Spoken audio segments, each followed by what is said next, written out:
Mr. Quiet.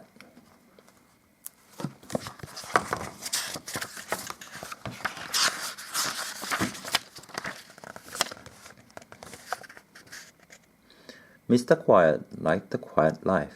He lived quietly in a small little cottage in the middle of a wood.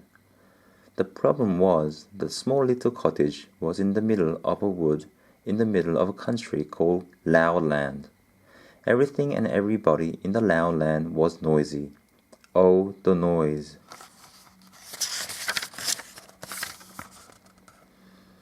Dogs didn't go woof like dogs would, you know.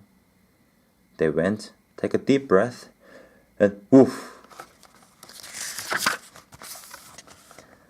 People didn't shut their doors like you or I would shut the doors.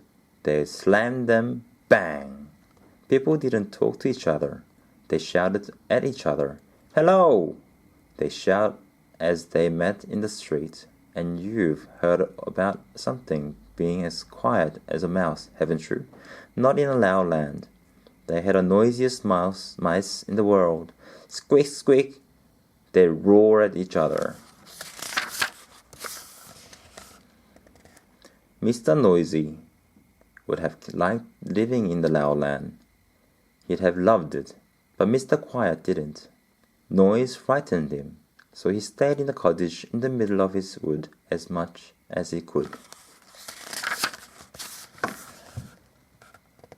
But of course he couldn't stay there all the time. Every week, for instance, he had to go shopping. He used to creep into grocer's shop. "Good morning," bellowed grocer.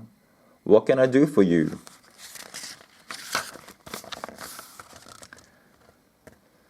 "Please," whispered Mr. Quiet. "Could I have some cornflakes, please?" "What?" "Cornflakes, please," he whispered. "Speak up." Mr. Quiet tried his loudest whisper. "Cornflakes." "Can't hear you," shouted the grocer. "Next, please." The poor Mr. Quiet had to creep away without any cornflakes. It wasn't fair, was it?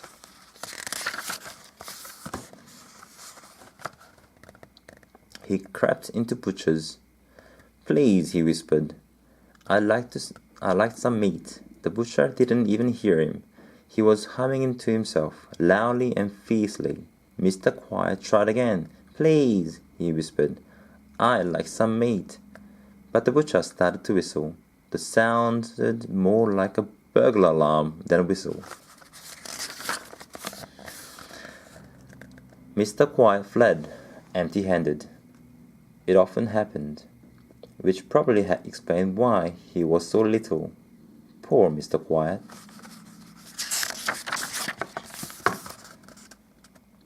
He sat at home that night with a feeling of despair. Whatever am I to do? He thought. It's no use, he thought. I'll just have to try again. And so, the following day, he went shopping again. But the same thing happened.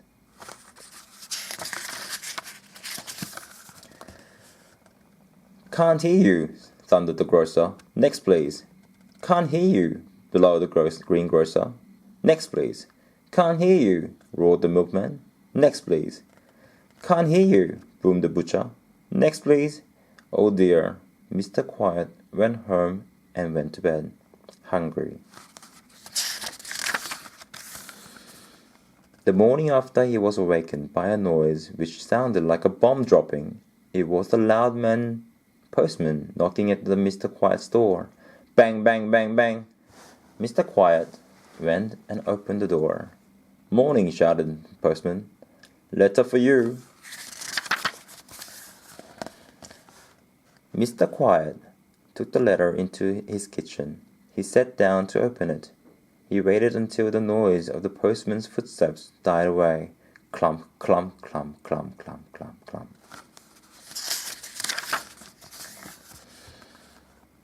Mr. Quiet opened the letter in great excitement. He had never had a letter before. It was from Mr. Happy in the Happy Land, an invitation to stay. Mr. Quiet was overjoyed. He rushed upstairs and packed his bag and set off that very morning.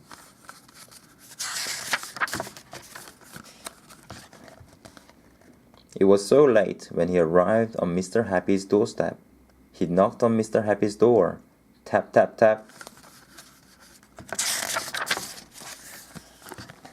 Mr. Happy opened the door. Hello, he smiled. I thought I heard something. You must be Mr. Quiet. Well, don't just stand there. Come in and have some supper. It was the first proper meal Mr. Quiet had had for months. And while he was eating it, he told Mr. Happy all about the problems he'd been having in Lauland. Mr. Happy was most sympathetic.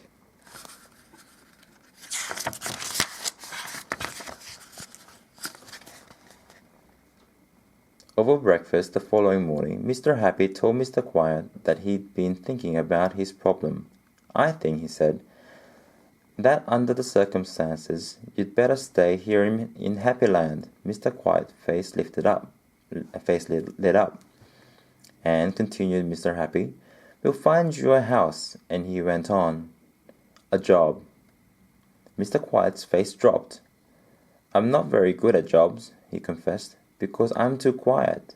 Ah, smiled Mr. Happy, I have the very job for a quiet chap like you. And so, the very next day, Mr. Quiet started work. And he loves it. Do you know where he works? In a Happy Landing library. As you know, everybody who goes into the library has to be very quiet, and only whispering is allowed.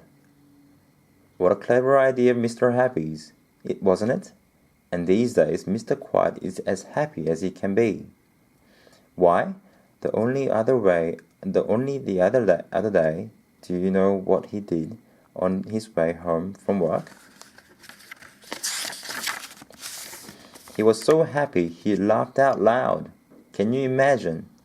Tee hee hee. Next, please.